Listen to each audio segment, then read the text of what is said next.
Guys, nagmarinate tayo ng itong kalating kilo na beef. Gagawin natin to siyang kaldereta. Yan, nakababad yan sa soy sauce, lemon, at saka paminta. Okay guys, i-marinate natin to ng 1 hour bago natin lutuin. Magluluto tayo ngayon ng beef kaldereta. Ito yung ating beef na minarinate natin ng 1 hour. Ito siya ay minarinate sa soy sauce, lemon, at saka pamintang durog. Sunod, onion, garlic, bay leaf, then tomato sauce. Ito 1/2 na tomato sauce. Ayan guys, nakita nyo naman. 1/2 cup of tomato sauce. Then itong paminta. Yan, peppercorn yan siya, pero i-grind natin para madurog. Then ang asin na gamit ko, itong pink, pero depende sa inyo kung anong gustong gagamitin nyo. Yan, huwag yung kakalimutan tong liver spread natin, 100 grams lang to. Ang patis, depende na yan sa timplahan natin mamaya. Tapos ang gamit ko, vegetable oil kahit ano naman pwede. Nasa inyo. Ito naman, keso. May keso ako natira, ito ihalo ko to. Kahit yung isang slice, i-slice nyo lang ng maliit. Yan, ganyan. Para malusaw din naman yan pag niluto. Tapos isang nor cubes na beef. Bell pepper. Carrots and patatas. Ito, wine. So, ayan na.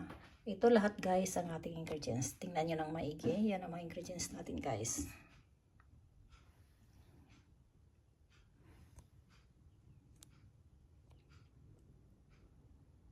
Konti lang yung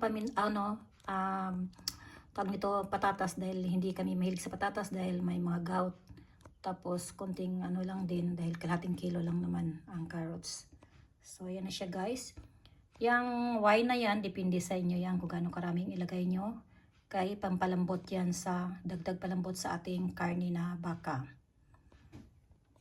Okay guys, magluto tayo na. Okay, start na tayo.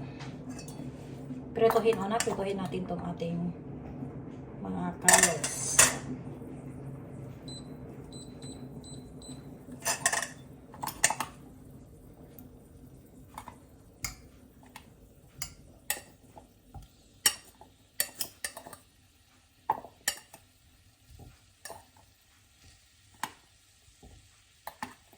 Kaya pinipirito natin yan guys, kasi para hindi siya malata mamaya, tsaka maganda na maintain yung color niya na nandyan pa rin.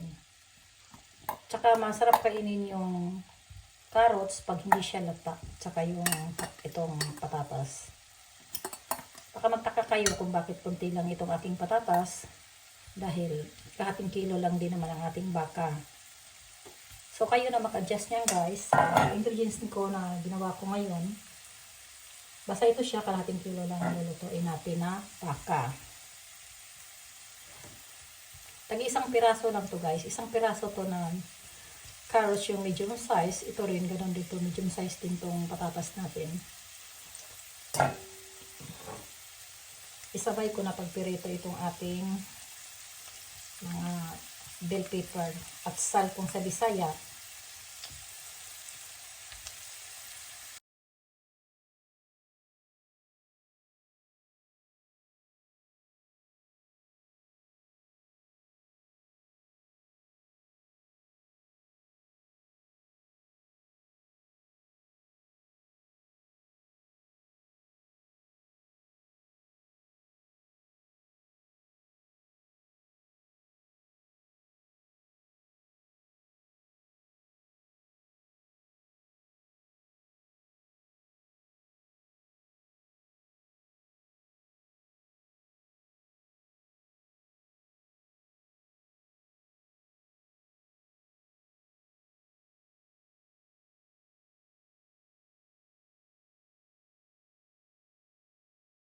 Unahin, ito na naman ang ating gagawin.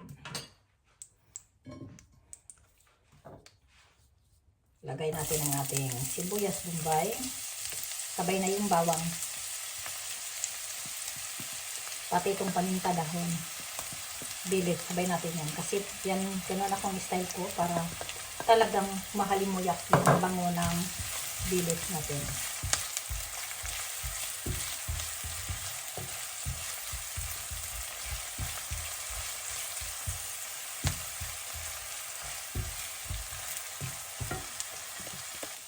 Then guys, ano na siya, brown na yung ano.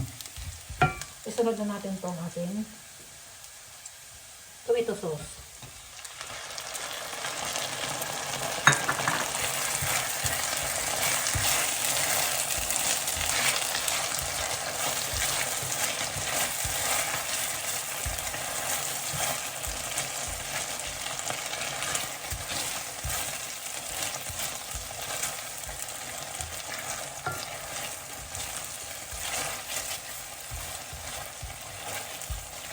Kaya inuuna natin yung tomato sauce kasi para yung kulay niya lalabas yung kanyang oil niya.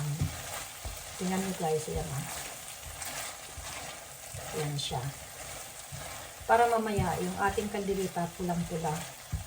Kasi pangit naman yung kaldereta natin na maputla.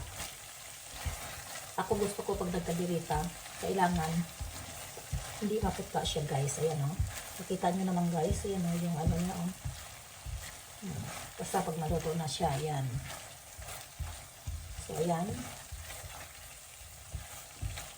Para kang nagigisa ng bawang. Bawang. Itong kamatis. Ayan na. So, ayan. Lalagay na natin yung ating baka na minarinate. Sama na natin itong ating pinarinitan, yung sauce niya.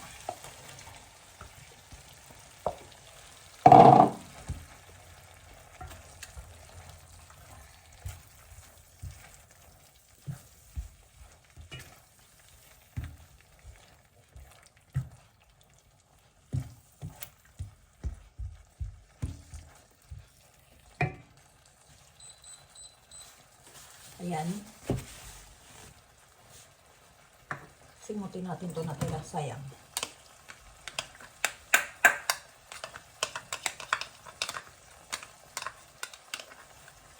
Ayun, kung 1 kilo na, 1 cup na rin ang itong tomato sauce.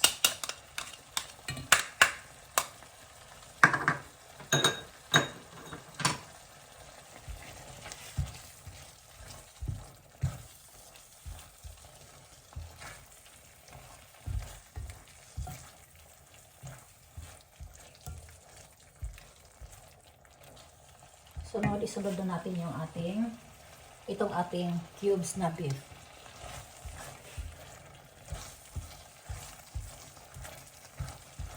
Lagyan ulit natin ng paminta.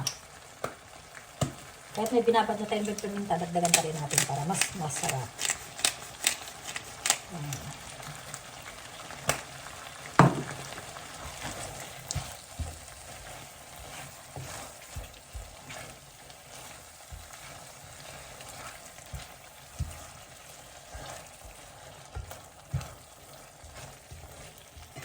Guys, oh, pwede na tayo maglagay nito ng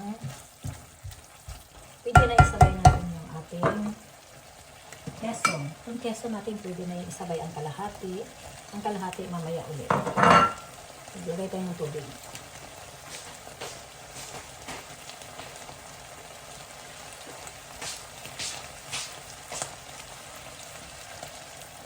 Itong tubig na to tamang-tama lang, ang dami. Kasi para lang malata ang ating baka.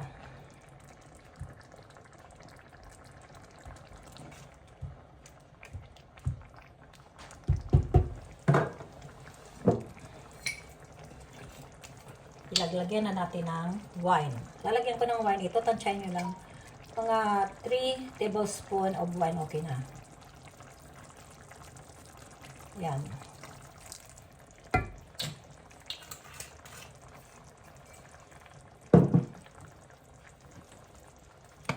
Lagyan na natin ng patis. 1 tablespoon of patis lang guys, para matansya lang natin. Kasi meron tayong nilagay na cubes. Yung cubes niya mayroon namang alat yun. At saka minarinate natin siya sa toyo. So, kailan ano lang, adjust lang. Anuhan natin ang konting asin.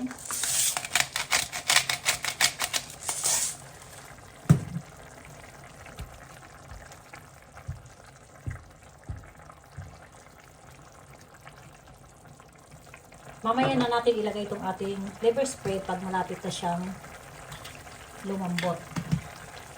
Takpan natin.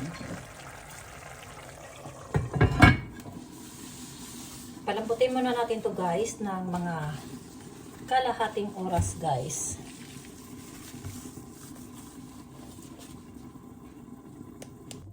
Okay guys, buksan natin.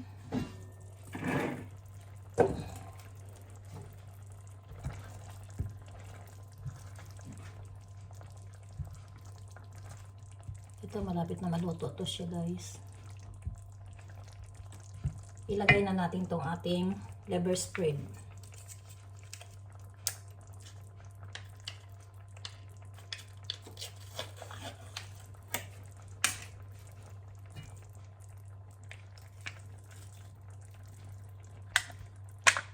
Para lalong sumarap at dagdag lapot.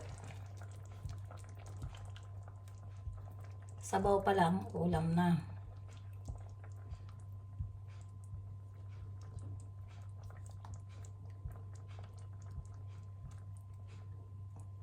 Ang apoy nito guys, kailangan mahina lang para lumambot yung baka natin.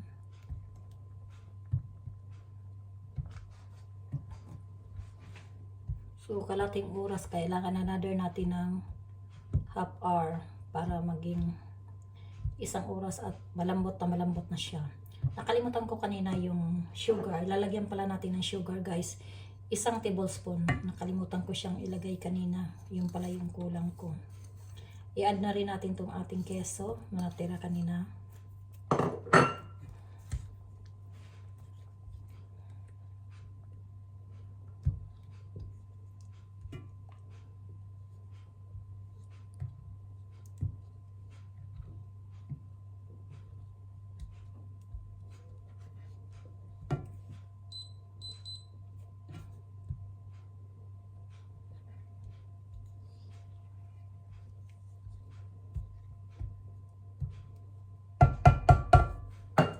Takpan natin ulit guys. Ayan, hinihalo na natin yung ano at malambot na yung baka. Lagay na natin yung ating patatas at saka carrots at saka yung bell pepper.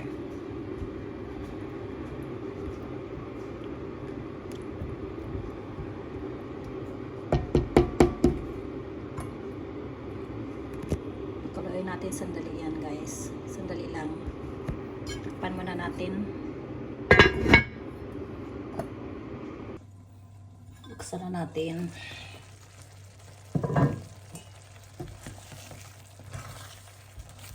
Yan, okay na siya guys. Luto na. Lamot na yung baka natin guys. So, kita nyo kung ano na yung laman.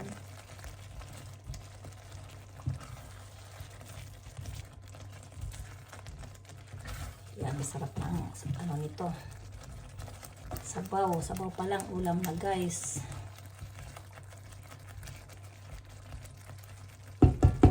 Okay guys. Yan, tapos na ang ating kalderitang baka. Okay guys, bye bye for now.